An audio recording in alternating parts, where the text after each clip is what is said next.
Welcome to CUBN. This is Christians Unite Broadcasting Network.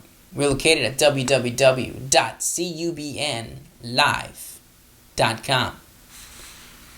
So in the news today, we have powerful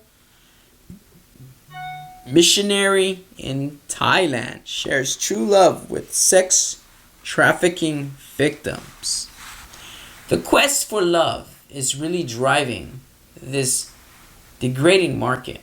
Even the men who are coming to take part in the sex trafficking are looking for love. They are trying to find it. They are just looking in the wrong place. The desire of these women is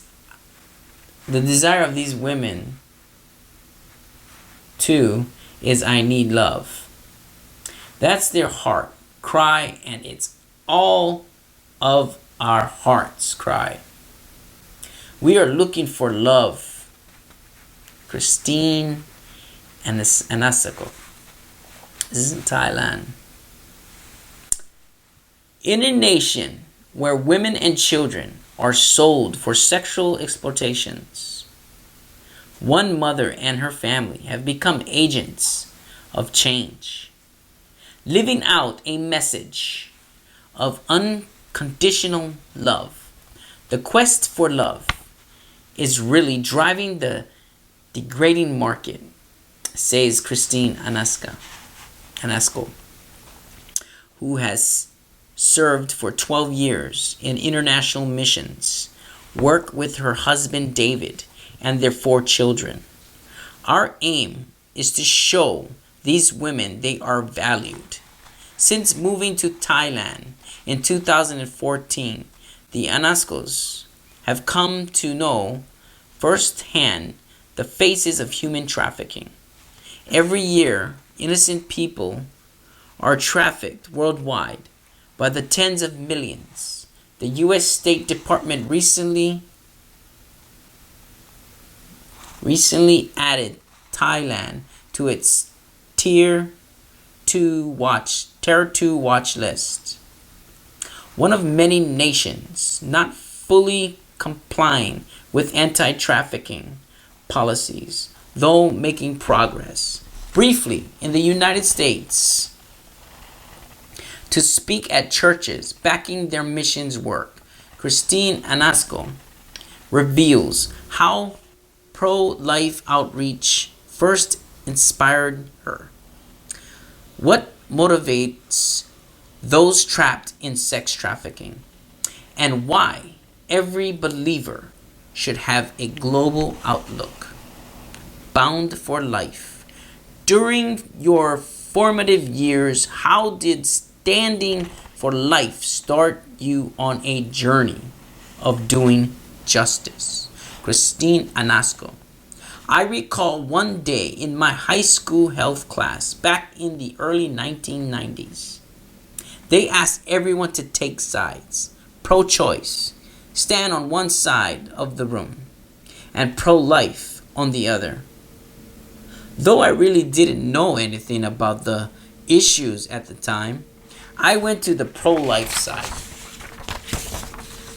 Pro-life seemed like a better stand to take than pro-choice. Looking around, I realized I was the only one on that side. I thought, how can this be? Even in high school, I knew speaking up for life was important. Bound for life. When did you become a follower of Christ? Christine Anasco. I was raised in the church, so I knew religion. But the reality was distant. In my senior year of high school, a friend introduced me to what it means to have a relationship with Jesus. I became a Christian. Being pro-life became even more a part of what I believed. I went to a very liberal women's college where everybody was pro-choice, except 5 or 6 of us on campus who were believers.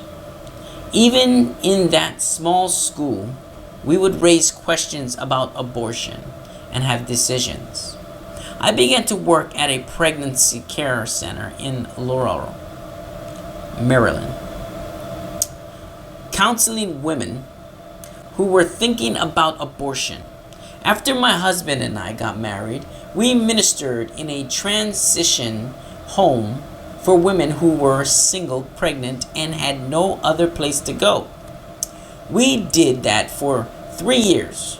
Seeing the value of every life has always been a huge part of what I believe in.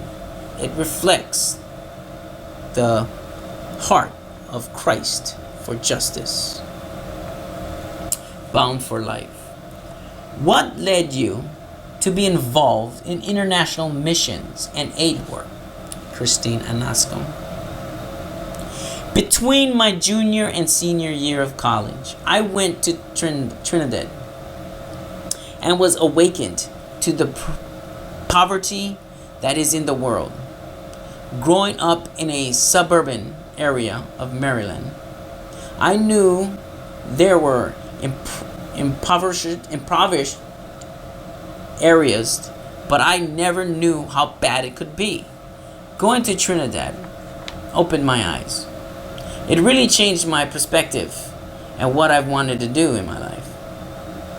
I went back again, and the Lord began to work on my heart. It wasn't an audible voice or anything, but the Lord spoke to me until I knew. This is something I want to do. I want to go and serve full time. That, my friends,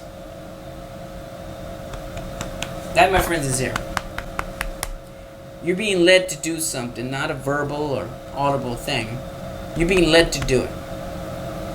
How you're being led to do it is something that you can't explain. It's something you have to feel. A lot of people feel it. They're being led to do something and they can't explain it. It's just something that they feel like they're being led to do. You're being led to do things in your life. You can make it up and say, well, I know why I'm being led. You can guess, I know why I'm being led. But there's only one thing that is leading you to do what you must do in life to succeed. And only you can explain that. Only you can answer those questions. Because only you can feel it. You can't tell no one else what they feel or how to do it. It's what they're being led to do. Powerful missionary in Thailand shares true love with sex trafficking victims, using their time to help strangers because they're feeling led to do it. And only they know why they're feeling led to do it. And you will know too